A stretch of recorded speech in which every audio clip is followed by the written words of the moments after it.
ರಾಜ್ಯದ ಹವಾಮಾನ ವರದಿ ಕುರಿತ ವಿವರ.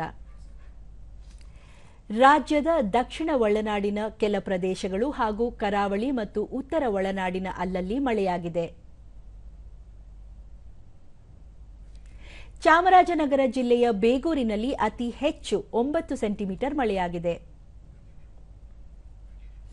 ಉಳಿದಂತೆ ಕೃಷ್ಣರಾಜಸಾಗರ 8, 7, ಬಂಡೀಪುರ 5, ಭಾಗಮಂಡಲ, ಕೃಷ್ಣರಾಜಪೇಟೆ, ಎಚ್ಡಿ ಕೋಟೆ, ಮಂಡ್ಯ 3, ಕೋಲಾರ, ಶ್ರೀರಂಗಪಟ್ಟಣ, ರಾಯಲಪಾಡು, ಮಲೆ ಮಹದೇಶ್ವರ ಬೆಟ್ಟ 2, ಶಿಗ್ಗಾವಿ, ಹಾವೇರಿ, ಹುಬ್ಬಳ್ಳಿ, ಕೆಆರ್ ನಗರ ಹಾಗೂ ಚನ್ನರಾಯಪಟ್ಟಣದಲ್ಲಿ 1 ಸೆಂಟಿಮೀಟರ್ ಮಳೆಯಾಗಿದೆ.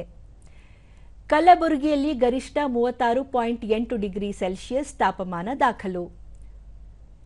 ಮುನ್ಸೂಚನೆಯಂತೆ ಮುಂದಿನ 7 ದಿನಗಳ ಕಾಲ ರಾಜ್ಯದ ಹಲವು ಕಡೆ ಗುಡುಗು ಸಹಿತ ಮಳೆ ಸಾಧ್ಯತೆ.